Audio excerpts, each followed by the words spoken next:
Hi everyone, welcome again to another episode of Silicon Valley Real Estate Advice with Stephen Smith.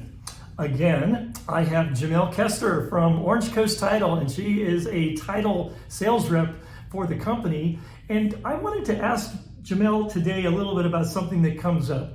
A lot of people think that when a house is sold, that all these things happen in the background, that it's no big deal and it's all simple stuff. That isn't always necessarily the case. All kinds of ugly things can happen. So for example, Jamel, every once in a while someone will go to sell their house and they'll find out that they have a cloud on the title. What exactly is a cloud on the title, and how does the title company work to help get rid of that? Well, normally the escrow officers are the ones that deal with the clouds, and the cloud depends, the issue will depend on how dark the cloud is. We might have a puffy white cloud and we might have some really dark gray clouds. So depending on what kind of clouds that the escrow officers will find on the preliminary title report, they can vary from something as easy as unpaid property taxes, which can be agreed to be paid on close of escrow, so we don't have to really worry about those. Those are quick ones that we can get resolved right away. There are other things that are IRS liens, which take a lot longer to take care of and clear. Child support liens, there's mechanics liens. Yeah, can you explain a mechanics lien? So a mechanics lien is normally where there was work done at the home or with a contractor, and usually it went unpaid for whatever reason. The seller may think the contractor didn't do the job correctly or to their satisfaction, and the contractor may think that he did do it, and because he didn't get paid, he'll file a mechanics lien against the property. And those all do need to be cleared before the property can be sold. The sellers don't want, or the buyers don't want to inherit those issues at all. They don't want any clouds. They want their home to be free and clear. Which is the importance of title insurance. If you've seen our other episodes, you might have seen that we talked about title insurance.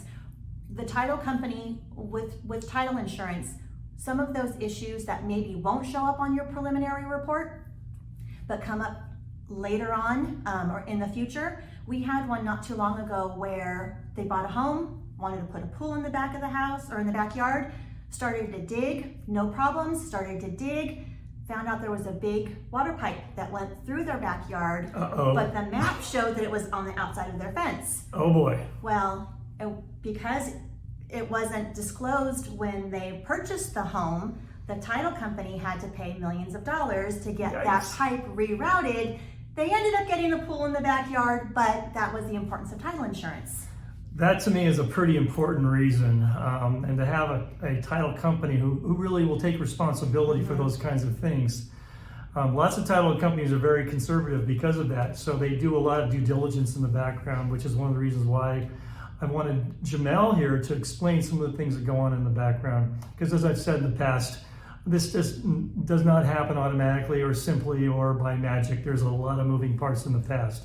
So is there any one particular takeaway, do you think, Jamel, that comes to mind as far as, talking about clouds on titles, mechanics liens, and all that kind of thing? Most importantly, if you are getting ready to sell your home, just make sure that you at least have an idea of what's going to come up, so you'll be prepared to get it resolved at the close of escrow. And if you are going to purchase a home, just make sure you really, really review that preliminary report and make sure that your agent has spoken with the title company and that they have confirmed that the clouds will be removed off of the report prior to the close of escrow. Great. That is such excellent information. Thank you so much, Jamel, for this. Thank you. You're welcome. It's so good to have you. Well, that wraps it up for another episode of Silicon Valley Real Estate Advice with Stephen Smith. Again, if you like what you hear, please like this video, share with your friends, subscribe, or leave comments. And if you are interested in buying or selling in the Silicon Valley area or even San Francisco Bay Area, please reach out to me. I'll have our contact information at the end of this. And until then, we'll talk to you next time. Thanks again for watching.